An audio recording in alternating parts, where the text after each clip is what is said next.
Buen día a todos. Bueno, mi nombre es Mercedes Cortés. Yo estoy encargada de capacitar en lo que es la parte del módulo 2, ¿sí? Ahora, perdona que estoy un poquito resfriada. No se me hizo mal el cambio de tiempo, parece que está medio frío. Bueno, este módulo 2 trata sobre lo que son las necesidades y los derechos de los niños y niñas, ¿sí? Acá lo que vamos a ver bastante va a ser toda la parte normativa, que hubieron muchos cambios, ¿sí? Vamos a seguir trabajando como trabajamos con la doctora Ale.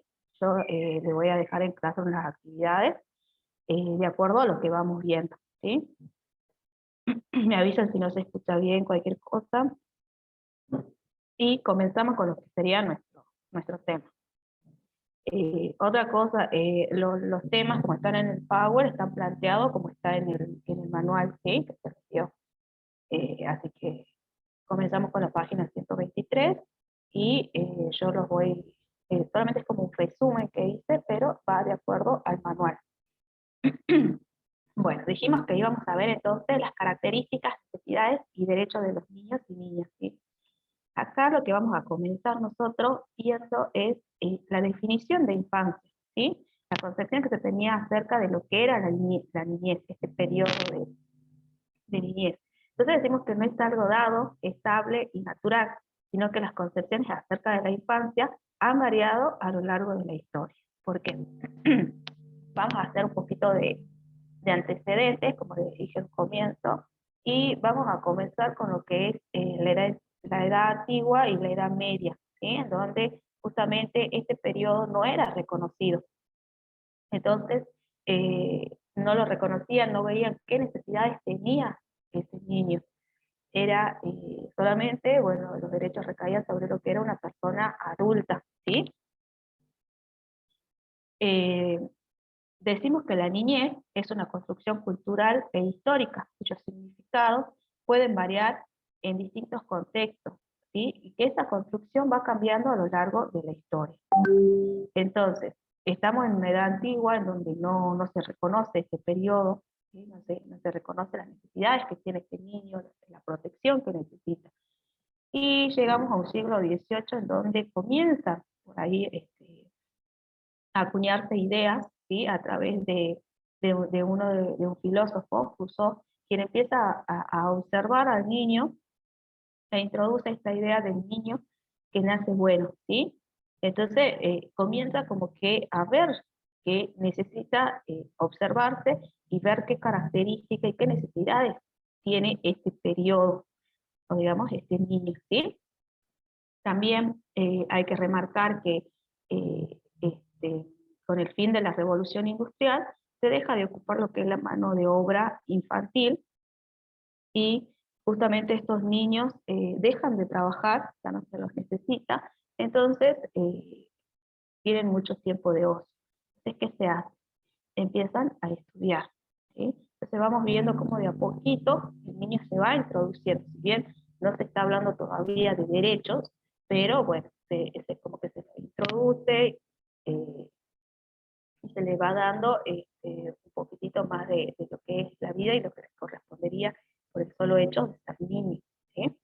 Llegamos a un siglo XX, que es lo que a nosotros nos interesa, ¿sí? Que es más la actualidad, digamos, en donde decimos que en la actualidad comprender esta etapa de vida que es la niñez puede variar en función del lugar que la cultura le da al niño y a la niña, ¿sí? ¿Por qué decimos esto? Como dijimos, nosotros llegamos a un siglo XX en donde ya hay un cambio de concepción. Surgen nuevas concepciones, ¿sí? Que modifican y en donde en 1959 es cuando la Asamblea General de Naciones Unidas incorpora esto, que es la Convención sobre los Derechos de los Niños y Niñas, ¿sí? ¿Qué establece la Convención? Estableció que la sociedad y el Estado deben brindarles la protección, educación y atención para la satisfacción de sus necesidades básicas y para el logro de su bienestar integral, ¿sí? ¿Qué es una convención? Nosotros tenemos que saber primeramente qué es una convención. Una convención es un acuerdo, ¿sí? Un acuerdo que se hace entre países. Entonces, este acuerdo que se hace entre países es una norma, ¿sí? Se dicta una normativa internacional, en donde no todos los países tienen la obligación de sumarse, de adherirse a lo que es esta normativa. Entonces queda la voluntad y autonomía de cada país adherirse o no a esta normativa, ¿sí?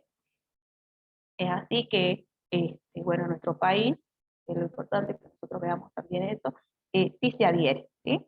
No así lo que es Estados Unidos y Somalia, deciden no adherirse y no seguir este lineamiento.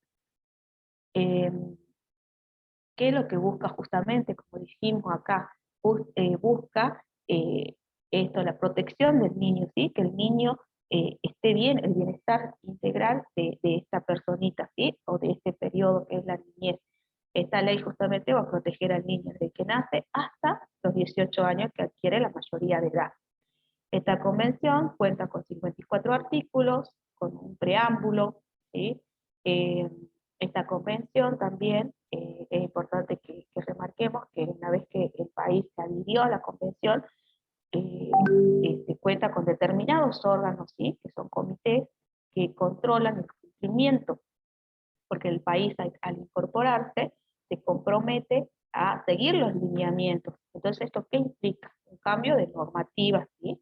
Entonces, países que por ahí no regulaban tanto el derecho a esto de la niñez, tienen que empezar a modificar sus leyes, sus códigos, ¿sí?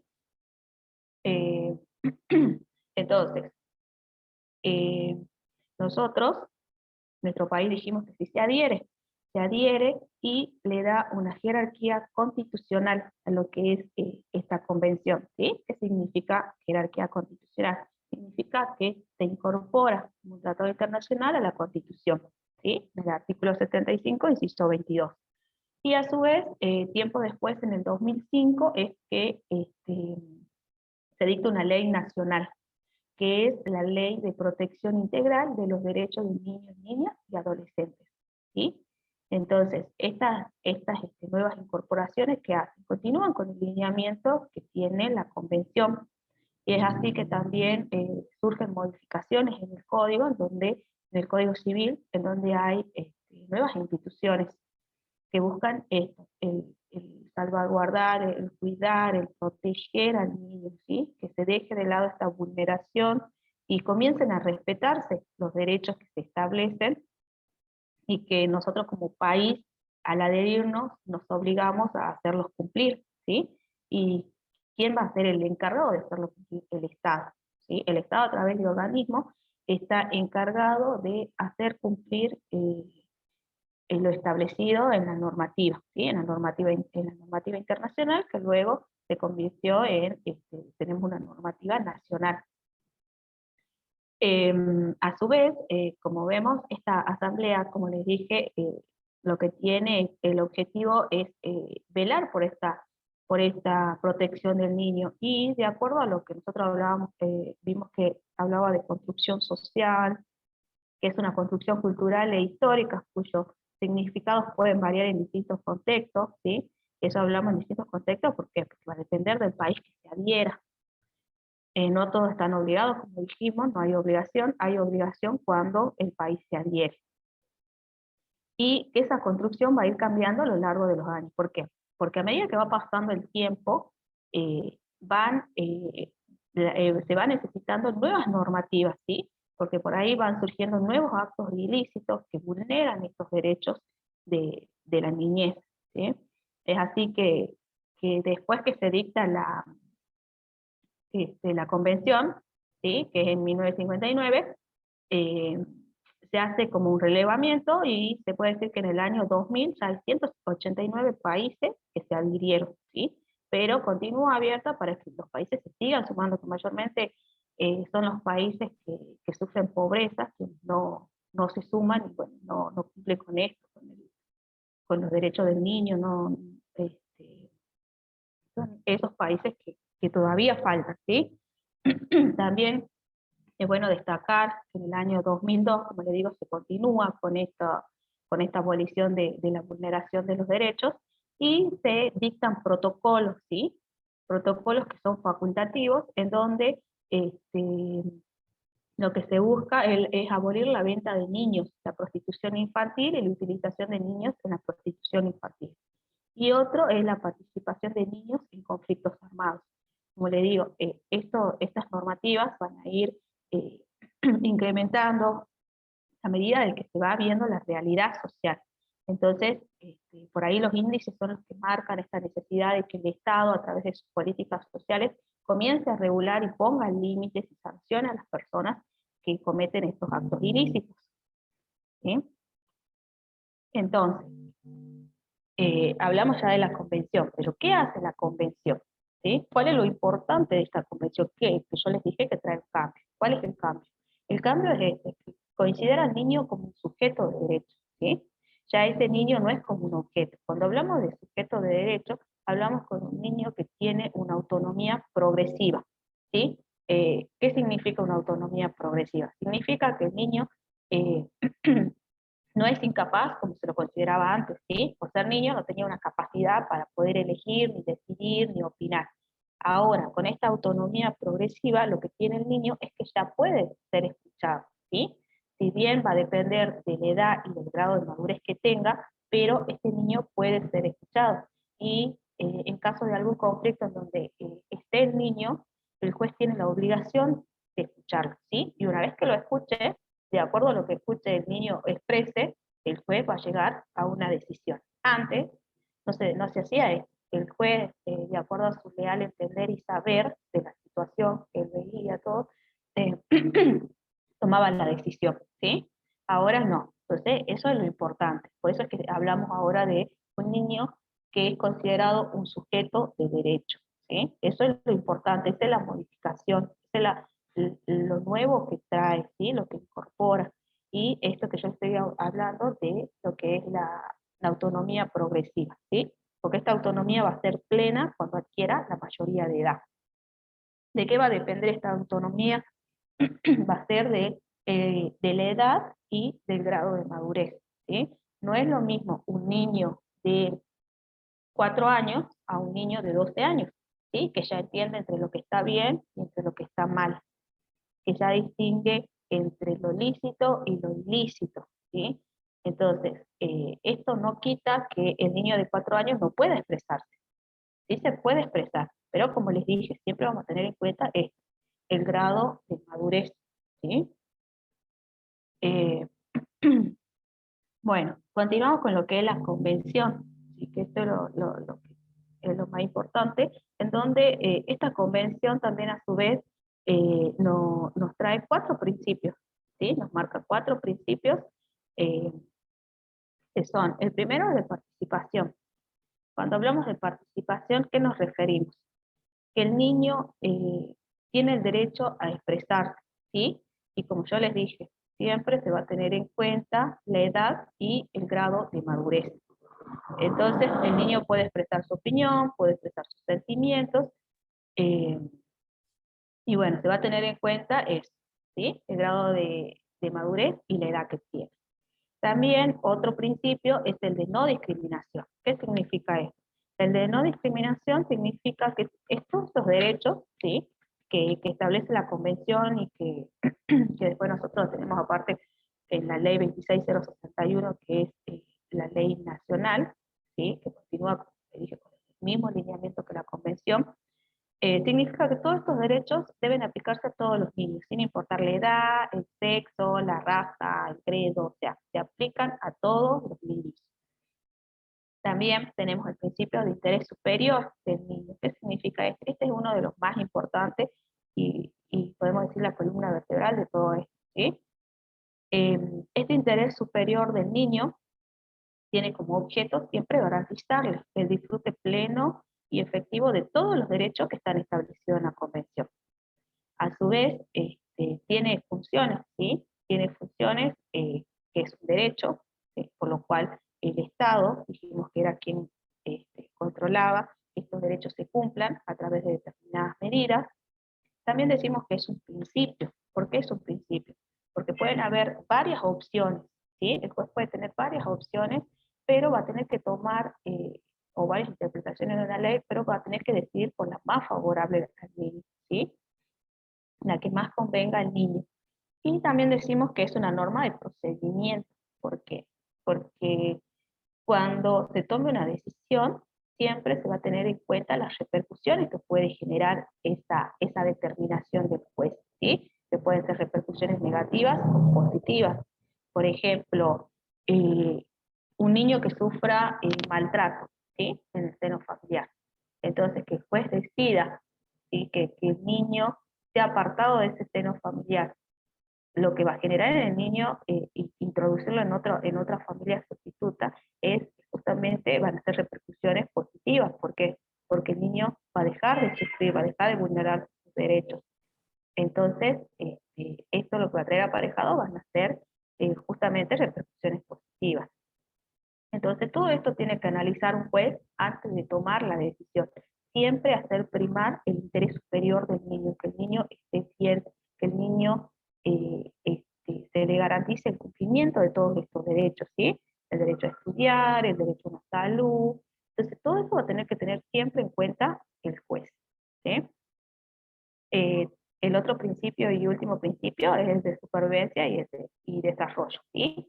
Que son las medidas que debe tomar el Estado para preservar la vida y la calidad de vida de los niños, ¿sí? Los niños, niñas y adolescentes, ¿sí? Que estén en un lugar armónico. Justamente, acuérdense que siempre yo voy a hablar del bienestar, de la protección, del cuidado, y siempre va a haber alguien que controle esto que se cumpla, ¿sí?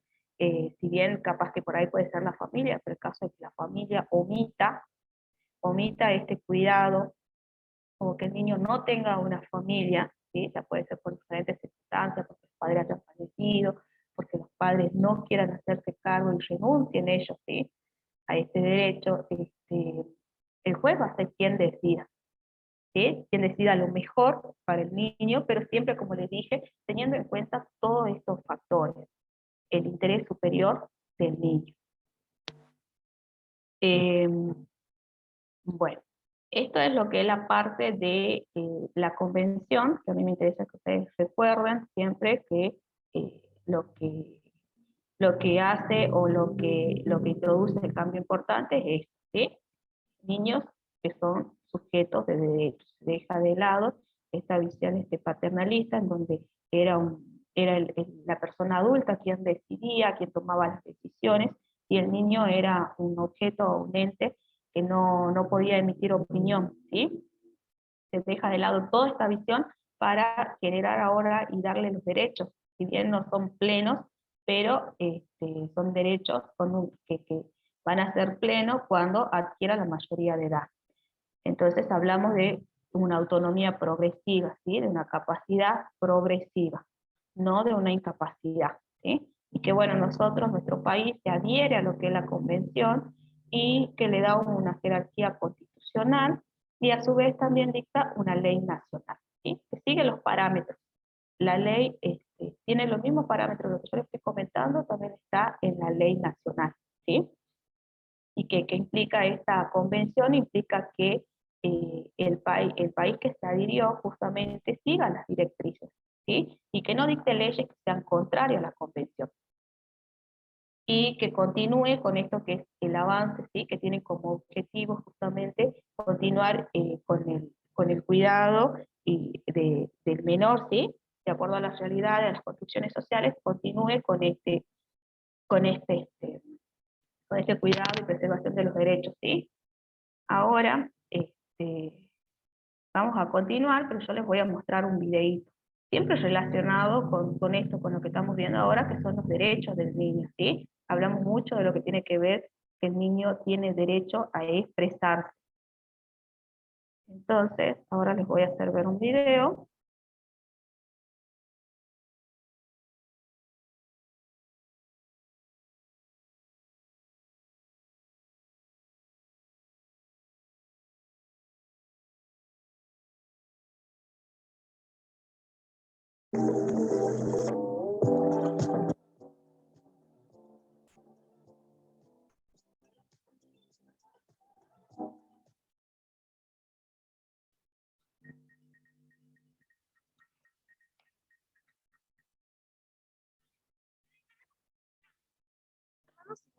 apareció un día después de mi cumpleaños.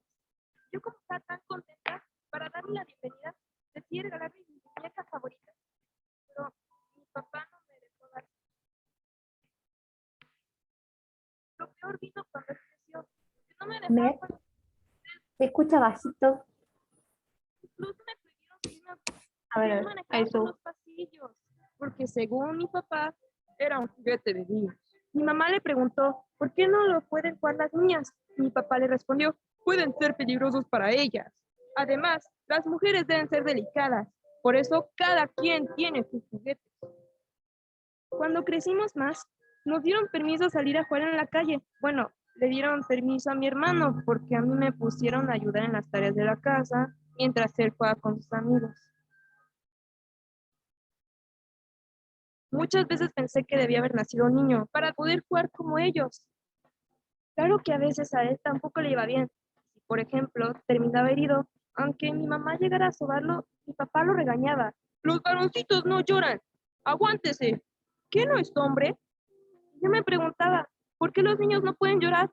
¿Está mal que sientan dolor? ¿O será que llorar por dolor no es normal? Y también me preguntaba, ¿por qué a las niñas no pueden gustarnos algunos deportes? Yo, por ejemplo, soñaba con ser cinta negra en taekwondo y convertirme en una campeona mundial. Pero a mi papá se le torció la cara cuando lo supo y se puso a decirme que en lugar de pensar en deportes violentos, debía ser delicada, dócil y femenina. Sin embargo, esa ocasión algo cambió porque mi mamá se levantó y nos dijo, cuando yo era niña no podía dar una opinión y hasta me prohibían pensar, soñar o hacer algo que realmente quería hacer. Y eso me hizo infeliz. Por suerte ya entendí que las mujeres y los hombres tenemos los mismos derechos porque somos iguales. Y además ya no estoy dispuesta a tolerar que se hagan diferencias en mi propia casa. Entonces se acercó mi papá y casi gruñendo le preguntó, ¿ya entendiste que todos somos iguales? No es cierto que mi papá lo haya entendido a la primera, pero sí comenzó a aceptarlo. Y luego cuando practiqué taekwondo y tuve competencias, hasta llegó a echarme porras.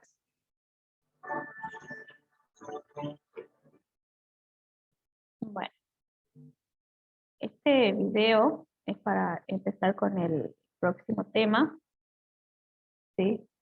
Eh,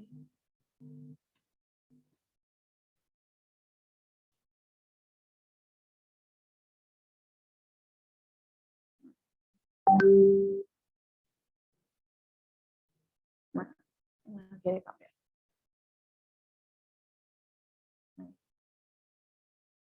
Pone al revés. Bueno, este es el próximo tema, ¿sí? Los estereotipos de género.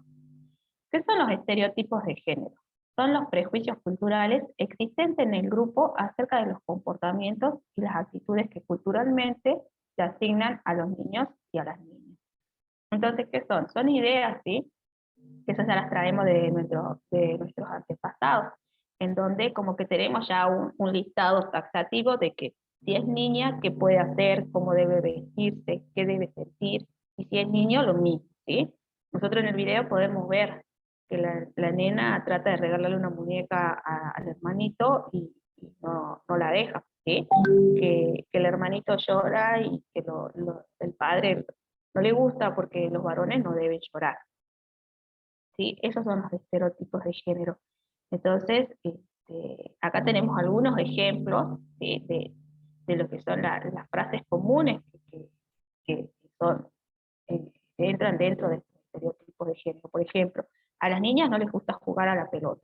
O sea, es una frase en donde nosotros no vamos a saber si es que nosotros no le damos la oportunidad a que elija. Es como que nosotros estamos imponiendo eh, un hecho o un gusto que ella tiene que tener. No le estamos dando este poder o esta libertad a expresarse o a elegir. ¿Sí? Es lo mismo que digan, lo que más les gusta a las niñas es jugar con muñecas. ¿Sí? Es lo mismo.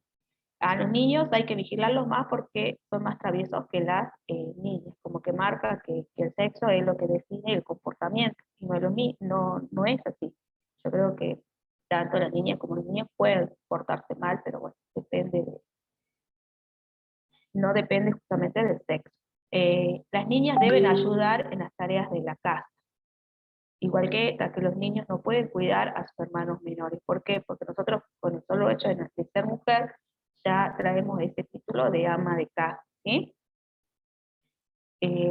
Cuando se caen o golpean, los niños se quejan menos que las niñas. ¿Por qué? Porque supuestamente el hombre es fuerte y el hombre no puede llorar, no puede manifestar ese sentimiento de dolor, ¿sí? En cambio, la mujer, al ser más débil, puede manifestar. Entonces, estos son estereotipos, frases que marcan estos estereotipos de género, ¿sí? Estos estereotipos de género, ¿qué es lo que hacen? No permiten esta libertad del niño a expresar sus sentimientos, a expresar con qué quiere jugar, ¿sí? En caso de que se golpee, si quiere llorar, dejarlo que llore porque expresa el sentimiento de dolor, le dolió, entonces quiere expresarlo llorando, ¿sí?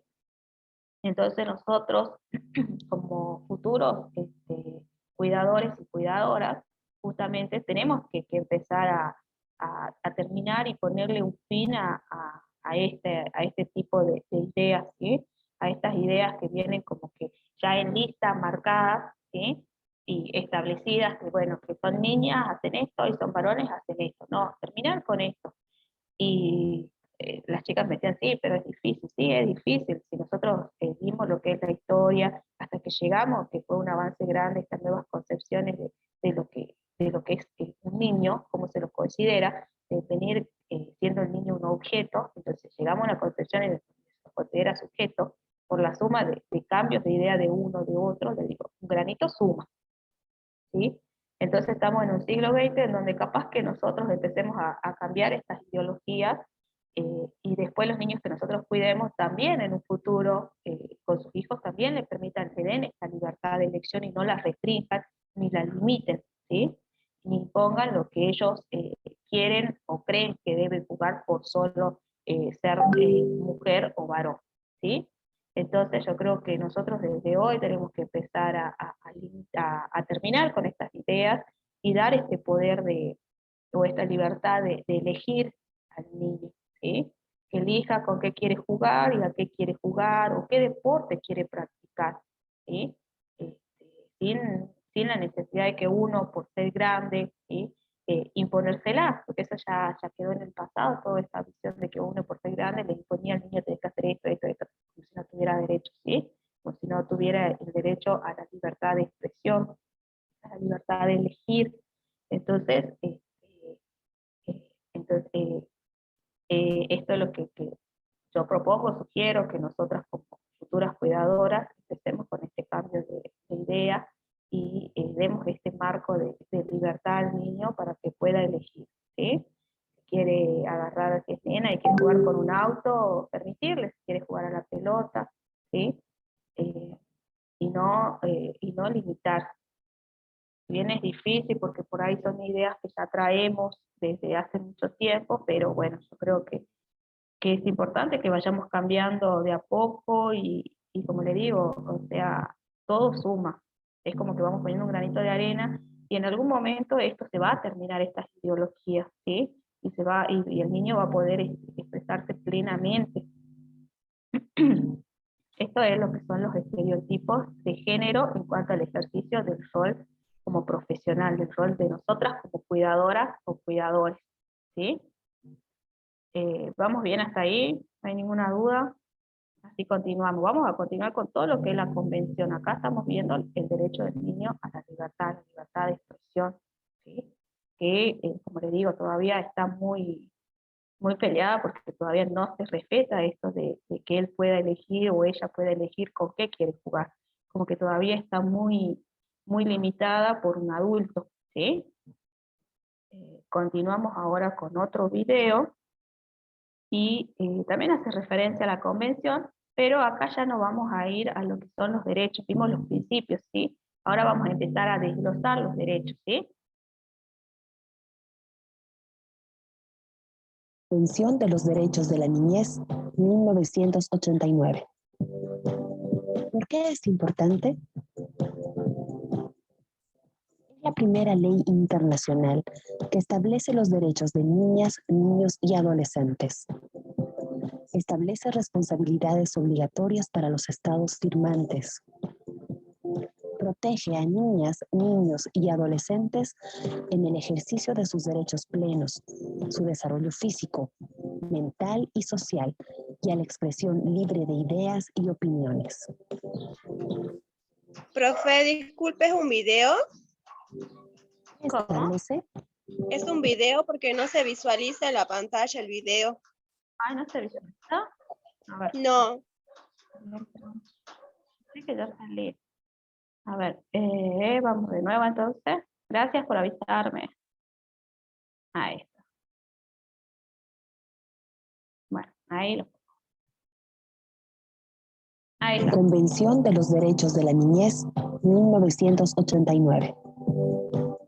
¿Por qué es importante? Es la primera ley internacional que establece los derechos de niñas, niños y adolescentes. Establece responsabilidades obligatorias para los estados firmantes. Protege a niñas, niños y adolescentes en el ejercicio de sus derechos plenos, su desarrollo físico, mental y social, y a la expresión libre de ideas y opiniones.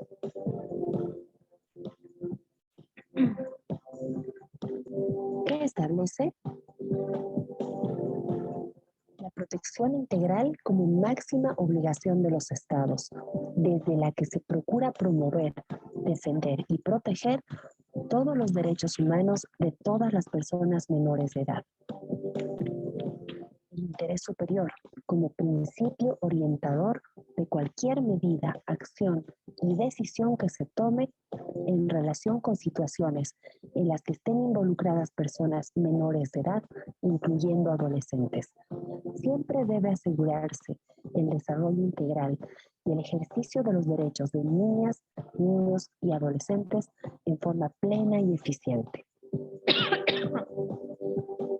La autonomía progresiva, que plantea que niñas, niños y adolescentes son personas en proceso de crecimiento, desarrollo y de preparación para una vida independiente y responsable, por lo que el derecho a la participación y la toma de decisiones debe promoverse poco a poco, según las capacidades que van desarrollando, siempre garantizando el interés superior, la no discriminación, la participación y el máximo nivel de desarrollo.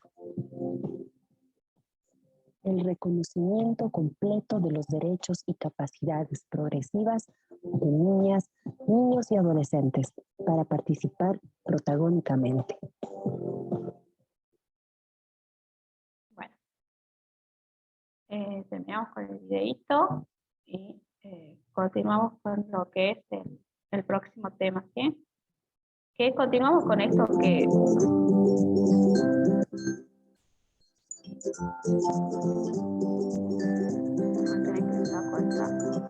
Ahí. Continuamos con el próximo tema.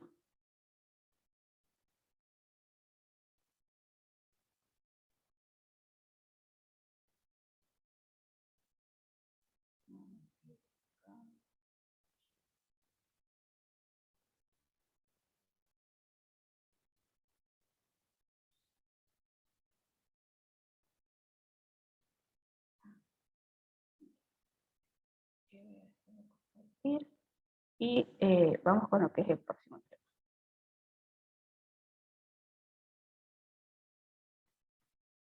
Bueno, vamos a continuar con lo que son los derechos de los niños y niñas, ¿sí? Y el ejercicio del rol de cuidador o cuidadora. Entonces continuamos con esto que es lo que trae la nueva concepción, ¿sí? De lo que son las niñas y los niños, ¿sí? Hablamos que son sujetos de derecho. ¿Qué significa esto que sean sujetos de derecho? Significa que las niñas y los niños comenzaron a ser concebidos como actores sociales, ¿sí? Con derecho a opinar, a plantear sus ideas, como dijimos, a manifestar sus sentimientos, a ser escuchados, cuidados y a ser protagonistas de su propio desarrollo, ¿sí? ¿Por qué decimos que es protagonista de su propio desarrollo? Porque ellos, al poder opinar y expresar, van a ser quienes de quién es el juez, como le dije, tome en cuenta, ¿sí? Lo que ellos opinen y luego llegar a una decisión. Ya no es que ahora ellos, por no contar con la edad, que necesitan, ¿sí? Que sería la mayoría de edad, no se va a tener en cuenta para llegar a una decisión, ¿sí? Que era como antes de la convención que yo les expliqué, que justamente ahora el niño sí o sí debe ser escuchado. Si bien va a depender, como les dije, de la edad y del grado de madurez, pero este niño tiene ese derecho a ser escuchado y el juez tiene la obligación, ¿sí? Antes de tomar una decisión, de escucharlo y tener en cuenta esta opinión para llegar a una decisión, siempre que prime el interés superior del niño, ¿sí? Este goce de todos los derechos que son establecidos en la convención, y siempre viendo qué es lo mejor para este niño, ¿sí? Que las repercusiones de su decisión siempre sean positivas y no negativas para el desarrollo y el bienestar de este niño. Entonces, esto es lo que es el cambio o las nuevas concepciones que trae aparejada en este siglo XX con la convención, ¿sí? Dijimos que íbamos a ver lo que son los derechos, ¿sí? Vimos los principios y ahora vamos a ver los derechos. Entonces, acá dice, tenemos que tiene el derecho a recibir cuidados especiales. ¿Qué significa? Que en caso de que el niño tenga una discapacidad, el niño tiene derecho, ¿sí? A ser atendido.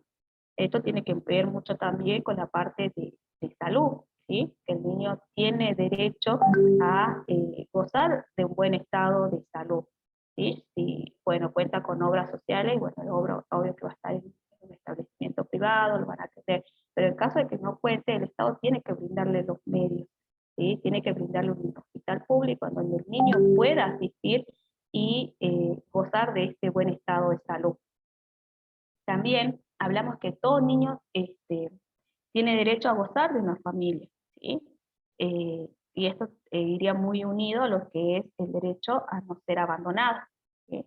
Entonces, se considera que el niño, ¿dónde va a estar mejor? En el seno de la familia de origen, ¿sí?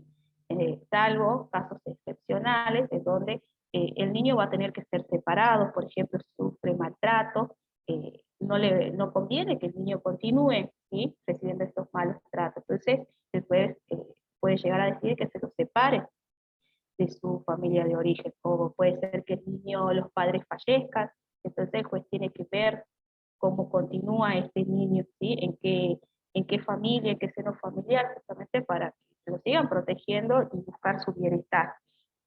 O puede ser que los padres sean privados de la libertad, o puede ser que los padres renuncien, también hay padres que renuncian justamente al cuidado porque eh, no pueden hacerse cargo, entonces, ¿quién es el encargado de tomar las medidas? Acuérdense que dijimos es el Estado, ¿sí? El Estado va a ser el encargado de velar por el cumplimiento de los derechos y porque este niño, por ejemplo, no quede abandonado, ¿sí?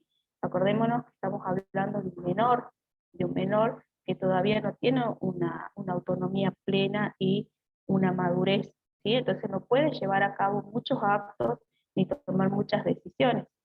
Entonces necesita que se lo siga protegiendo. Eh, También tiene derecho a no ser discriminado, ¿sí? Que todos los derechos se les apliquen o sea, a todos los niños se le deben aplicar todos los derechos, como dijimos, sin importar la edad, el sexo, el credo, ¿sí? Bueno, hablamos del derecho a la salud, que es el bienestar del niño que necesita gozar de una buena salud, ¿sí? Ya sea a través de, como dijimos, de instituciones públicas o privadas. También tiene derecho a recibir educación. En caso que el niño no cuente con los medios para recibir una educación privada, el Estado tiene la obligación, ¿sí? De brindarle una educación gratuita y pública.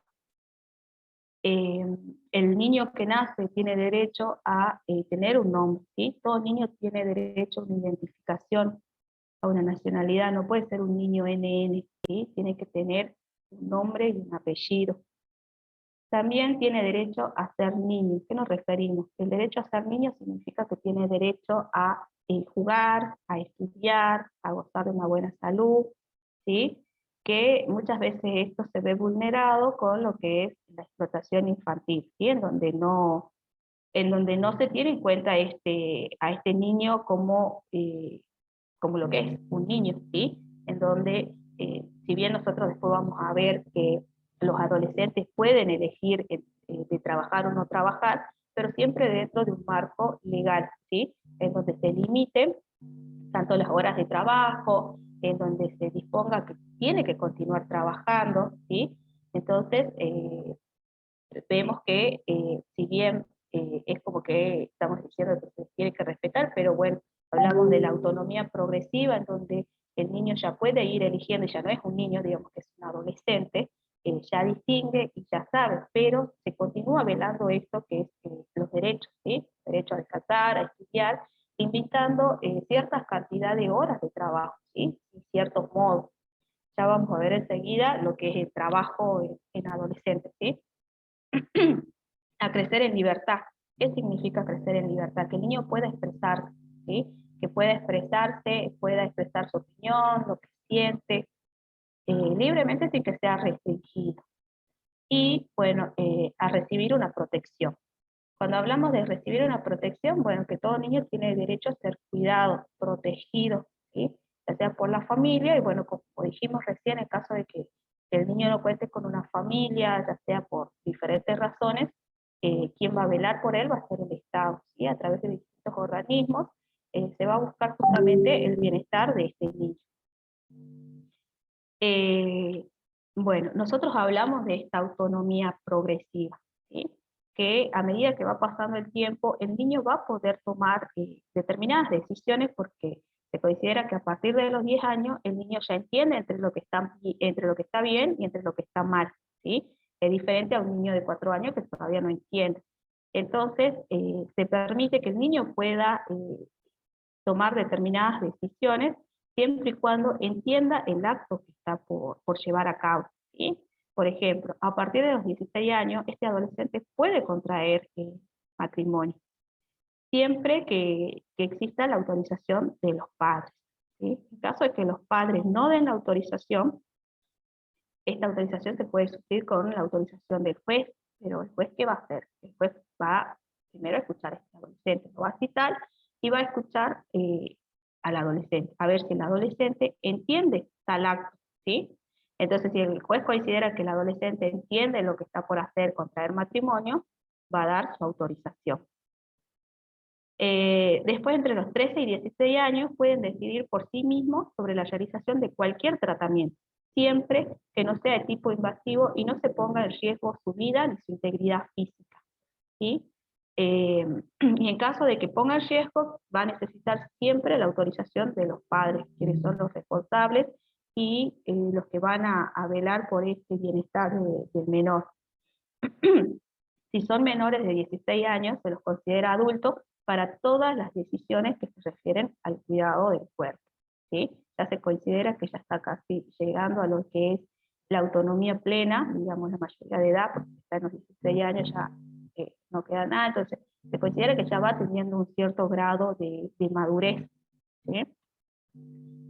Si son madres o padres, a partir de los 13 años, pueden decidir y realizar por sí mismos todas las tareas necesarias para el cuidado de sus propios hijos o hijas, ¿sí? Bueno, salvo que se demuestre lo contrario, ellos se pueden hacer cargo de sus hijos, ¿sí? También pueden acceder a la interrupción legal del embarazo, cuando el embarazo que cursan represente un peligro para su salud o su vida, y cuando proviene de una violación, ¿sí? Dijimos que todas estas normativas, ¿qué pasa? Son una construcción social que a medida que va pasando el tiempo y de acuerdo a las realidades que se van viviendo, los legisladores empiezan a dictar nuevas normas, ¿sí? No es que se estatiza y que las normas que se dictó que nosotros nos adherimos de la convención quedó ahí, no. De acuerdo a las construcciones sociales y a las realidades que se va viviendo, se van dictando nuevas normas. Entonces, siempre brindando este marco de elección al adolescente, que es lo que establece la convención, ¿sí? Y bueno, y acá esto que yo les planteaba hace rato en la parte del derecho a ser niño, ¿sí? En donde nos dicen acá que a trabajar a partir de los 16 años, ¿sí? Ya estamos hablando de un adolescente. Entonces, este adolescente tiene el derecho de elegir a trabajar, sí, puede trabajar perfectamente, pero la ley limita, ¿sí? Limita y sí, lo sigue protegiendo para que siga estudiando, ¿sí? Tiene que continuar estudiando, tiene que hacerlo con autorización de los padres, y no pueden exceder las 6 horas de trabajo. Tampoco se les pueden otorgar horas extraordinarias, ni puede trabajar en horarios nocturnos, ¿sí? Entonces nosotros vemos que si bien se le da un poder de elección, pero siempre se busca continuar protegiéndolo, porque todavía está en ese periodo en donde la ley sigue protegiendo bueno, este adolescente, digamos, pero eh, el fin de la ley es ese, ¿sí? De proteger a todo niño, niña y adolescente. Eh, bueno, esto sería lo que es lo que nos tocaría ver hoy. No sé si tienen alguna duda, si quieren que les haga un repaso general.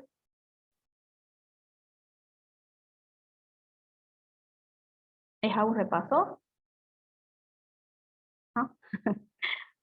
Bueno, esto sería todo, y bueno, como les dije, lo más importante ya es la convención, el cambio que traemos, ¿sí? Que hablamos de sujeto de derecho con autonomía progresiva, ¿sí?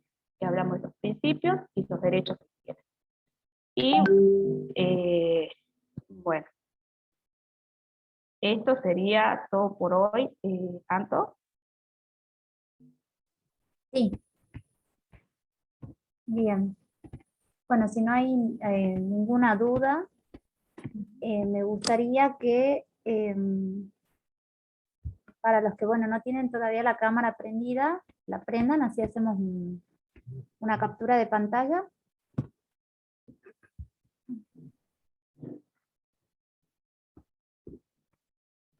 Ahí está. Bien, a ver, hacemos una captura.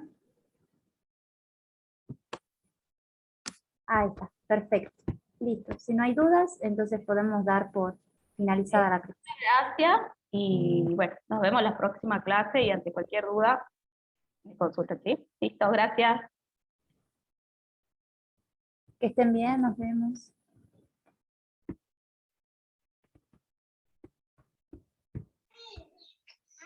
Muchas gracias, hasta luego.